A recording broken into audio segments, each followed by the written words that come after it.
Bharatiya Janata party के पूर्व सांसद सुब्रत पाठक इस वक्त बातचीत के लिए हमारे साथ मौजूद है। सर, एक देश एक चुनाव को लेकर लगातार लखनऊ में मंथन जारी है। भारतीय जनता पार्टी ने समर्थन किया है, लेकिन समाजवादी पार्टी और कांग्रेस पार्टी ने विरोध जताया है इसको लेकर। देखो, सपा और बस और कांग्रेस, ये दोनों लोग किसी भी प्रकार के सुधार के पक्ष में हैं ही नहीं। ये देश को पुराने समय में ले जाना चाहते हैं। ये कहते हैं कि बैलेट से चुनाव हो, चूँकि ये बैलेट लूट लिया करते थे। और तो इस प्रकार से ये आज देश में, चूँकि समाजवादी पार्टी उत्तर प्रदेश के बाहर है नहीं, तो चीज़ों को समझ नहीं सकती। कांग्रेस भी सीमित हो गई है कुछ राज्यों तक ही, तो कांग्रेस भी उस बात को शायद नहीं समझ पाएगी। लेकिन आज देश में भाजपा की सरकार है। आज प्रधानमंत्री भाजपा के हैं, आज हमारे तमाम केंद्रीय मंत्री भाजपा के हैं, कई राज्यों के मुख्यमंत्री भाजपा के हैं। और जब भी कोई चुनाव होता है तो प्रचार में स्वाभाविक है, सब जाते ही हैं, क्योंकि आज जो भी कुछ भी है तो भाजपा के कारण से ही है। मोदी जी यदि प्रधानमंत्री हैं तो भाजपा के कारण से हैं, तो इसलिए भाजपा को लिए प्रचार करना स्वाभाविक ही है। तो अब चुनाव की जो स्थिति क्या है हमारे देश में, एक राज्य में चुनाव खत्म हुआ, 2 महीने बाद दूसरे राज्य में चालू हो गया। अभी लोकसभा को चुनाव हुए कितना समय हुआ, और इस समय में ही कितने राज्यों में चुनाव हो चुके हैं। तो मालूम पड़ा, अब भाई चुनाव होगा, स्वाभाविक है प्रधानमंत्री जी प्रचार पे जाएंगे ही, गृह मंत्री जी प्रचार पे जाएंगे ही, बाकी हमारे मंत्री प्रचार पे जाएंगे ही। तो ये प्रचार पे जाएंगे तो काम किसका उस समय प्रभावित होता है, आचार संहिता लग जाती है, किसका काम प्रभावित होता है, मैंने सरकारों का, जनता का। तो कुल मिलाकर अगर चुनाव एक साथ एक समय पर चुनाव हो, और फिर उसके बाद में 5 साल क्या हो, 5 साल सिर्फ विकास हो, तो मालूम पड़ा सब मिलकर करेंगे। केंद्र की सरकार, राज्य की सरकार, पंचायत, नगर निगम, नगर पालिकाएं, तो सब मिलकर काम अगर करेंगी तो स्वाभाविक है 5 साल काम होगा। न तो अब तो ये तो राजनीति होती है। समाजवादी पार्टी का कहना है कि अगर विधानसभा चुनाव, लोकसभा चुनाव एक साथ होंगे तो केंद्रीय मुद्दे हावी होंगे, राज्य के मुद्दे खत्म हो जाएंगे। देखो, राज्य का मुद्दा राज्य में होता है, केंद्र का मुद्दा केंद्र में होता है। केंद्र और राज्य मिलकर चुनाव होते हैं क्या, होते नहीं थे क्या?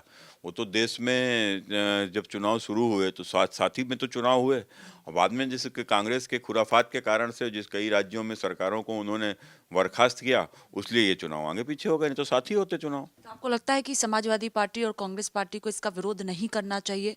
देखो, स्वाभाविक है, देश का विकास कैसे हो, जनता का विकास कैसे हो, उसको मुद्दों को सोचना चाहिए, उसके लिए जो करना चाहिए वो करना चाहिए। तो कुल मिलाकर आज राष्ट्र की आवश्यकता है एक देश एक चुनाव। इससे हटकर एक सवाल है कि राम मंदिर के मुद्दे पर लगातार समाजवादी पार्टी के प्रमुख अखिलेश यादव सवाल उठा रहे हैं। उन्होंने कहा है कि बीजेपी डर गई है, पूरी तरह से खत्म होने वाली है, इसी वजह से जो है इस तरह की हरकतें की गई है और लगातार निशाना साधते हुए नजर आ रहे हैं। देखो, बीजेपी को तो ये लोग खत्म कर सकते होते तो बीजेपी को तो ये लोग कभी जन्म ही ना लेने दिए होते। तो कुल मिलाकर अब बीजेपी इतनी बड़ी पार्टी है कि इनके किसी के बस की बात नहीं है, और इनका ये डर है जो इस प्रकार का ये दिखावा करते हैं। क्योंकि खुद ही बोल चुके हैं कि भाजपा अगर इस बार जीत गई तो फिर कभी चुनाव ही नहीं होगा। तो जी इसकी कितना डर है इनको भारतीय जनता पार्टी से, ये इनको समझ में आता है। अब रही बात राम मंदिर में चोरी, बिल्कुल घृणित है, बहुत घृणित है, जितनी निंदा की जाए कम है। क्योंकि मंदिर में चोरी हुई है, वो हम सबकी आस्था का विषय है। लेकिन क्या उस मंदिर में चोरी पर सवाल खड़े करना इनका हक बनता है क्या? क्योंकि जिन्होंने कभी राम के अस्तित्व को स्वीकार ही ना किया हो, जो वहाँ के ऊपर चिल्ला के बोलते थे बाबरी मस्जिद है, इनके चाचा भी राम गोपाल, एक जो इनका वीडियो आजकल वायरल है, उसमें संसद में खड़े होकर कह रहे हैं कि गुम्मत पर चढ़ तो गया लेकिन फिर उतरा कभी नहीं, उतरने नहीं दिया हमने। इनके पिताजी कहा करते थे हमने 300-400 लोग भी मारने पड़ते तो मारे जाते। इन्होंने खुद कहा कि रात में चोरी से वहाँ के ऊपर मूर्ति रखी गई। तो सबसे पहले आप बताओ कि आपका राम के अस्तित्व को आप मानते हो कि नहीं मानते हो? और मानते हो तो फिर आप ये बताओ, वहाँ पर मस्जिद, बाबरी मस्जिद थी कि राम मंदिर था? आप राम मंदिर स्वीकार करोगे कि बाबरी मस्जिद को स्वीकार करोगे? आप बोलो ऊपर, लेकिन नहीं, आप राजनीति करोगे। तो आपको जबकि राजनीति का कोई अधिकार रहे नहीं है। और रही बात चोरी की, तो चोरी तो इस देश में आम बात है। जो मुख्यमंत्री बन गया उसने क्या किया, ये सैफई परिवार का बता दो। ये सैफई परिवार सत्ता में आने से पहले इसकी क्या स्थिति थी आर्थिक, और आज इसकी आर्थिक स्थिति क्या है? तो ये सब कैसे हुआ, कहाँ से आया? इसका जवाब देना चाहिए। उत्तर प्रदेश में एक पोस्टर लगी है जिसको लेकर लगातार सवाल उठाया जा रहा है। उसमें लिखा गया है, दिल में बाबर मुंह में राम। इसी पर अखिलेश यादव ने तंज कसा है कि राम मंदिर चंदा चोरी का जब से मामला सामने आया है, बीजेपी बदहवास हो गई है। यही वजह है कि इस तरह की चीजें की जा रही।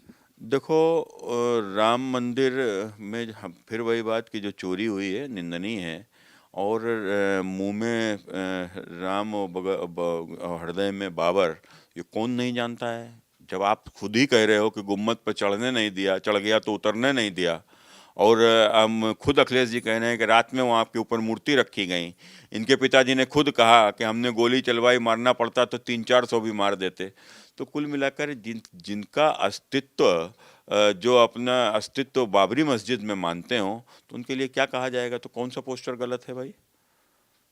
बहुत शुक्रिया बातचीत के लिए। कैमरा पर्सन सचिन के साथ स्वाति पाठक, भारत समाचार, दिल्ली।